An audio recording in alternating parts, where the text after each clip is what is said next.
Jared, I guess we'll start off with that. I mean, the 50 times jacket, that's a big deal. How does that feel?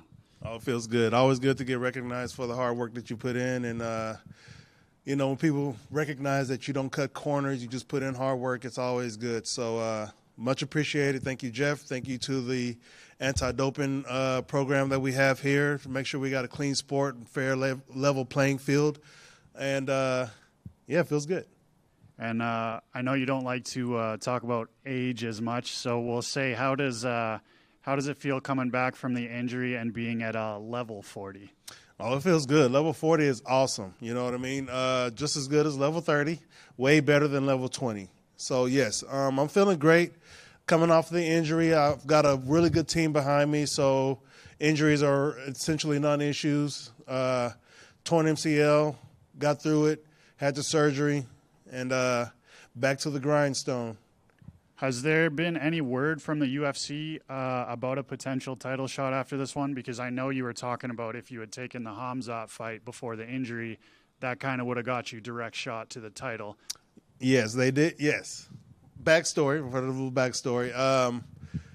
I was back in October. I was scheduled to fight Delice, and then the day they called me and offered me the fight with Hamzat because Costa wasn't going to be able to make it, was the exact same day I tore my MCL. So as soon as the opportunity was offered to me, it was taken away from me by fate or the gods or bad luck or whatever.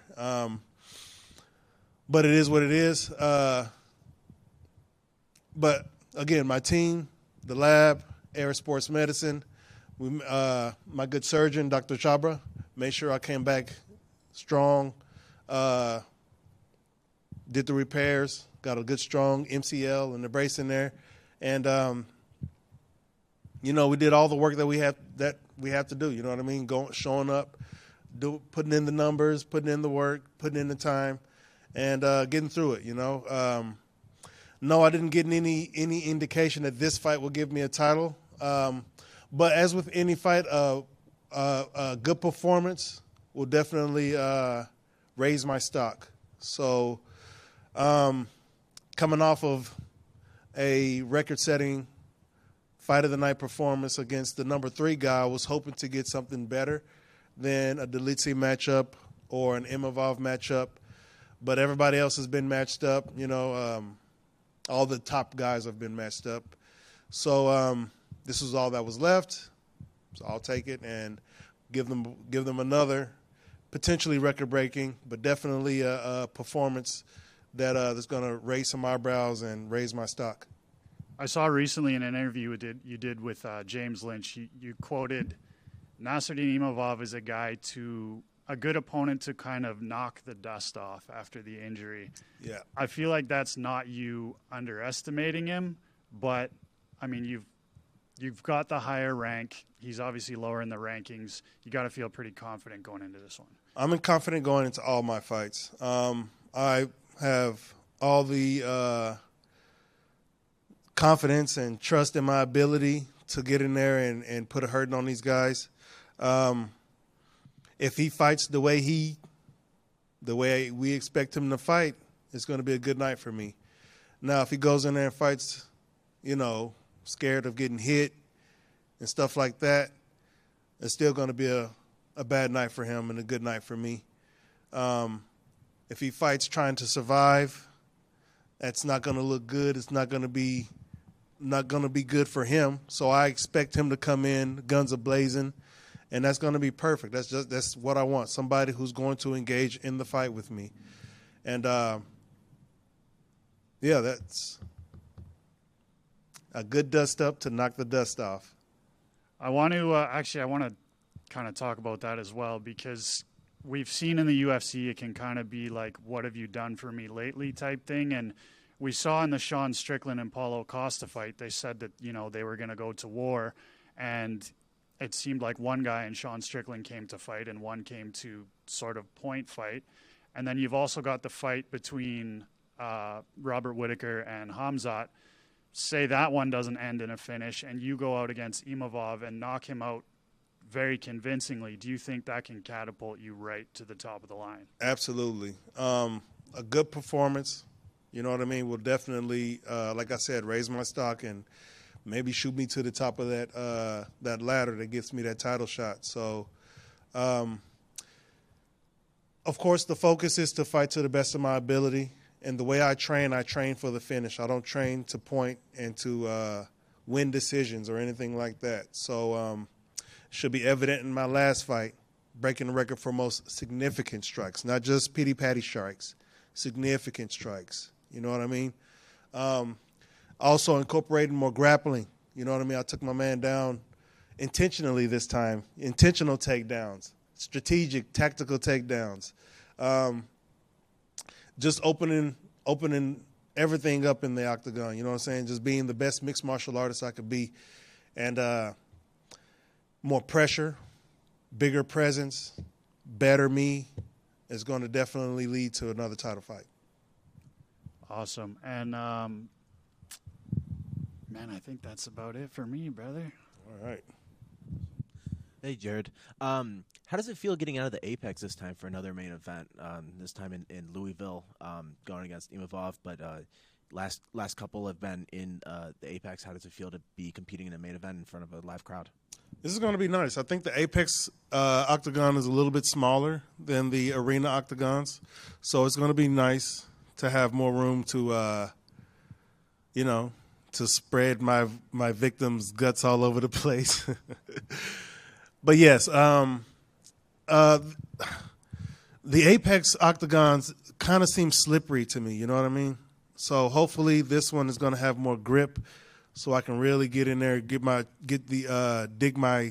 tires into the ground, you know what I mean, and really get into my opponent's face, get in his grill. I don't mind fighting in the Apex. I find it to be more personal. You can hear the strikes. I can hear my opponent. I can hear my corners. I like that personal feel of it. But I also like fighting in front of a crowd, too. You know what I mean? That's pretty cool. You hear something, you do something, you hear the crowd react to it, and you can gather momentum from it. It really, it's like a little boost in the inertia, if you will. So it's going to be fun to walk out with the crowd and then perform in front of a crowd. More eyes means more, what's the word?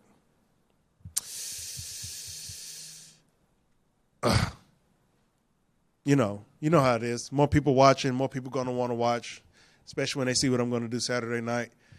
It's going to be good. You were talking about the canvas right there, right, at the Apex. Another part, obviously, that's important for you as a fighter is the gloves, this being the second event with the new UFC gloves. Have you tested with them? Have you trained with them? How much have you done?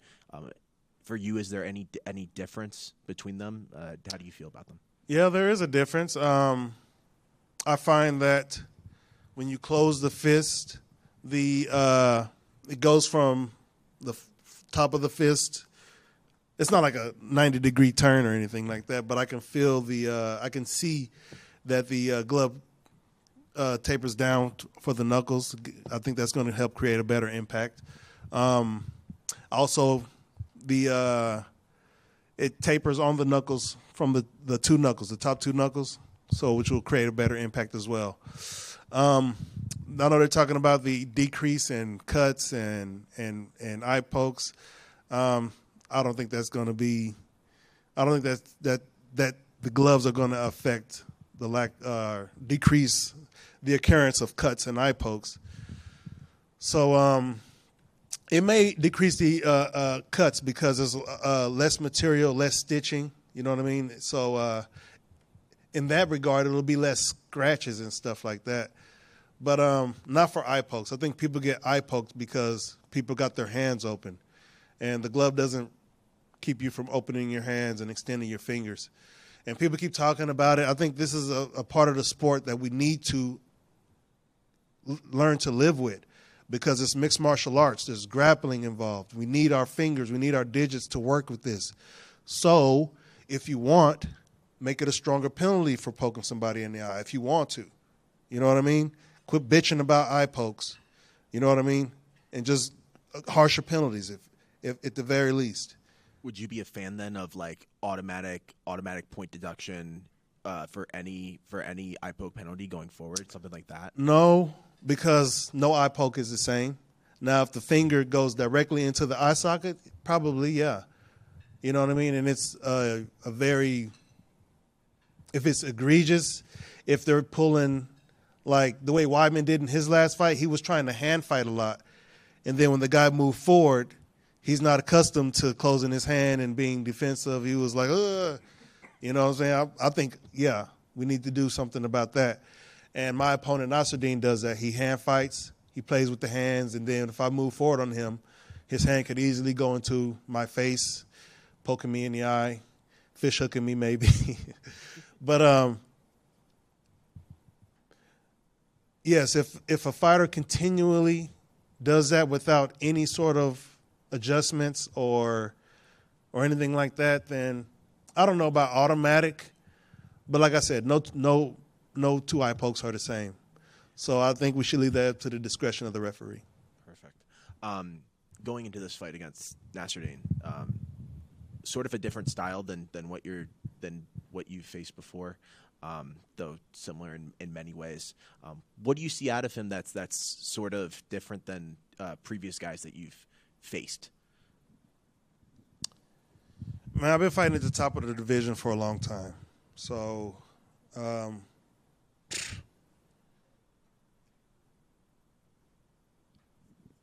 fair enough. Fair enough. Last one from me. The other fight that is going on at 85, Whitaker versus Chimaev. Yeah. What's your thoughts on it? Who do you think gets it done? That's definitely a good fight. It will be Chimaev's first test against a established, highly ranked former champion at middleweight, a former opponent of mine's.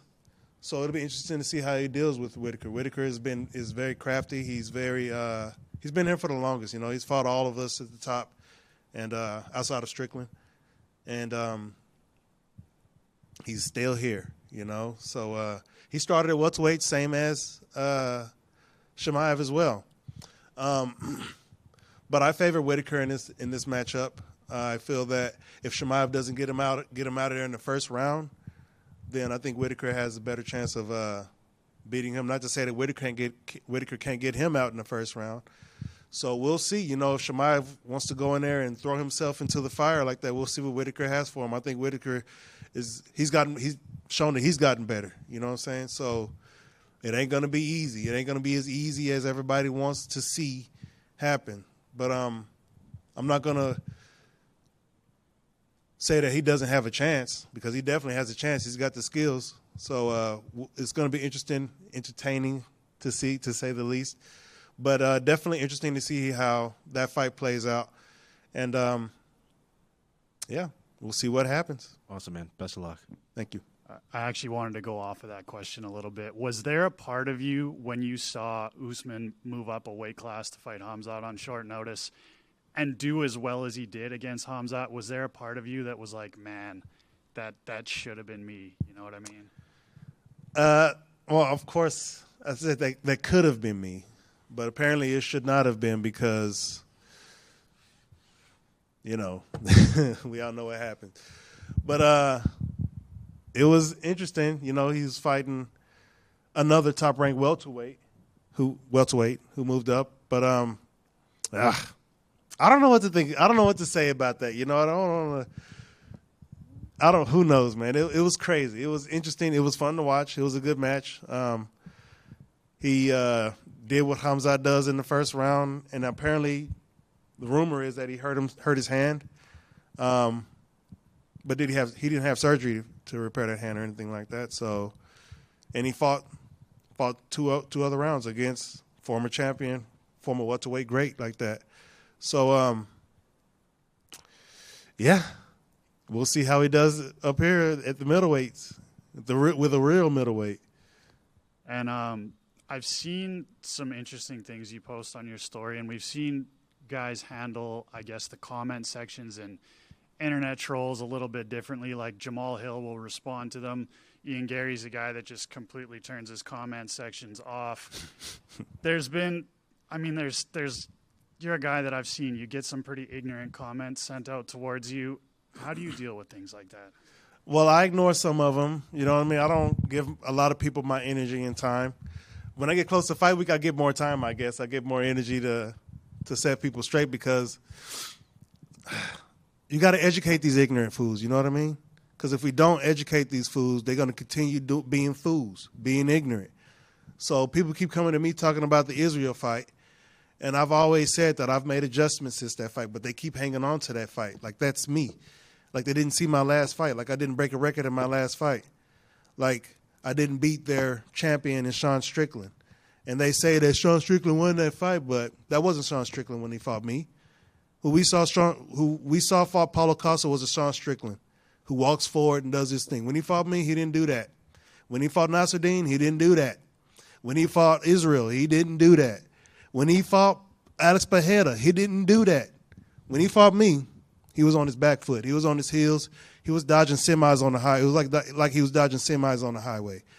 And that's generally how it goes when people fight me. You know what I mean? They recognize, they understand that, you know, it's not just the physical presence. It's that mental presence. And you put those together, it creates a spiritual presence. And I'm going to be present. I'm always going to be present. I'm always going to be there. Even when Whitaker broke my hand, I was still present. You know what I mean? So broke my arm, I was still present. And that's what it's going to be. You know what I mean? So, you know, it is, I'm not going to lie, I am human. It is frustrating to see these stupid people, the haters, come into your space. But I'm quick to block a fool. You know what I mean? You don't get to say the name of your God when you come in here, you know, speaking such blasphemous remarks. I'm not saying that I am the Christian God or anything like that. So you Christians, get out of my inbox saying that I'm this and that either, too. I'm being metaphorical here and literal. But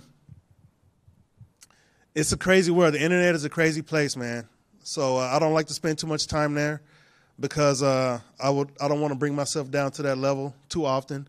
Every now and then, to be honest, I don't bring myself down to that level. I try to bring people up to my level, if anything, by educating and maybe spitting some fire back, you know what I mean? But, you know, Instagram is weird, too, because I can't even say anything back. People can say shit to me, but it's some shit I can't say back.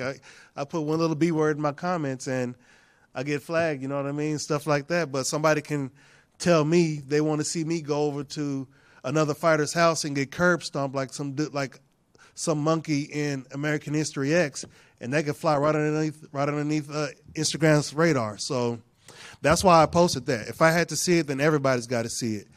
And that's just the type of shit that I have to do with. It's not the first time. It's probably ain't going to be the last time.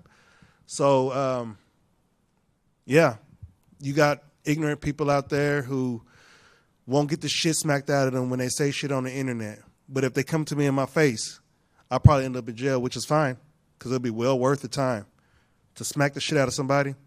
I love using my backhand on people, you know what I mean? So, especially people who I look down upon, who I think little of, and you come to me with some craziness, boy, real quick, man. So, yeah, that's what it is.